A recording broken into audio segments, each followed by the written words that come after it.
ابھی SIR چل رہا ہے اور جن لوگوں کا نام 2003 کی لسٹ میں تھا تو ان کا SIR ہو گیا. کچھ مشکلیں بھی آئیں لیکن وہ دور ہو گئی. لیکن مجھے یہ کہنا ہے کہ یہ یہیں تک ختم نہیں ہو گیا.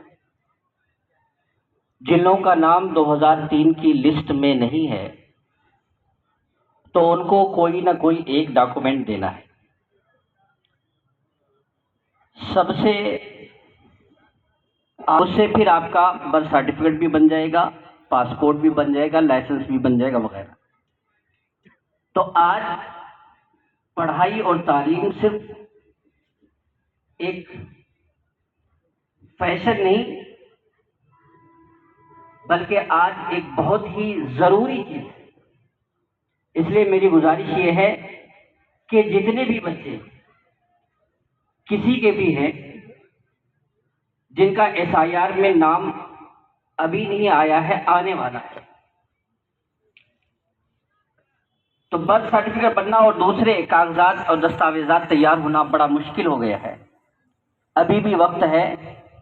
آپ اپنے بچے کو جس کی عمر 14 سال سے لے کے 18-20 سال جو بھی ہو گئی ہے، چاہے پرائیویٹ ہو چاہے ریگولر ہو، چاہے اسکول سے ہو چاہے مدرسے سے ہو، ہائی اسکول ضرور. دوسری بات یہ کہ لاک ڈاؤن کے بعد میرے جو علماء اور حفاظ ہیں ان کی توجہ چاہوں گا. یہ بات ان کے لیے ہے. لاک ڈاؤن کے بعد یہ دیکھا گیا ہے کہ محلوں میں جہاں تہاں پر چونکہ مدرسے اور اسکول بند تھے تو یہ بڑا اچھا کام بھی ہوا تھا، لیکن اس کا کچھ ری ایکشن بھی سامنے آ رہا ہے.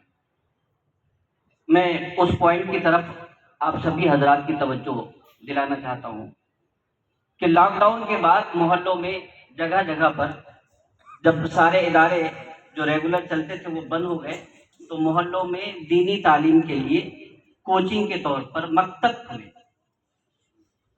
جس میں بچے کچھ نہیں تو کم سے کم دین کی تعلیم حاصل کر رہے ہیں. اور یہ بہت اچھی بات ہے کہ کچھ نہ صحیح لیکن وہ دین کی تعلیم حاصل کر رہے ہیں.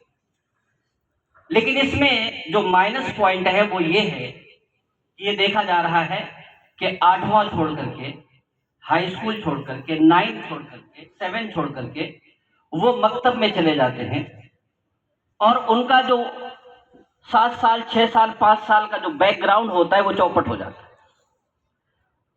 اگر وہ ایسا کر لیں اور وہ حفاظ، وہ علماء، وہ مدرسین جو مکتب چلا رہے ہیں، میری ان سے بھی گزارش ہے کہ آپ کے پاس جو بھی بچہ ہے جس یا مدرسے میں، اس بچے کا رجسٹریشن اور اس کا نام جاری رکھیے، کیونکہ آپ کے پاس مانتا نہیں ہے. اور کل جب وہ بچہ 16 سال کا ہوگا، 18 سال کا ہوگا اور اس کو کسی دستاویز کی ضرورت پڑے گی تو آپ کی ڈگری عظمت کے لحاظ سے، شرف کے لحاظ سے بہت بہترین ہے، لیکن وہ ڈاکومنٹ نہیں ہے اور سرکاری کھاتے میں اس کی کوئی مانتا نہیں ہے. اس لیے جتنے بھی مکتب والے ہیں ان سے میری گزارش ہے کہ چاہے آپ کے بچے ان میں پڑھتے ہوں یا جو لوگ مکتب چلاتے ہیں، وہ اس بات کا خاص خیال رکھیں کہ آپ کے پاس، بلکہ ہونا تو یہ چاہیے کہ محلے میں جو لوگ بھی سوسائٹی میں ورک کر رہے ہیں، سوشل ورک کر رہے ہیں، ان سے میری گزارش ہے وہ اس بات پر خوب دھیان دیں کہ محلے کا کوئی بھی بچہ کسی بھی لحاظ سے ہائی اسکول سے پیچھے نہ رہ جائے، کیونکہ آنے والے SIR میں بہت دقت ہونے والی. تو اس کی تیاری مفتی صاحب نے بھی اس طرح کے کئی پوائنٹس پر آپ کی توجہ دلائی.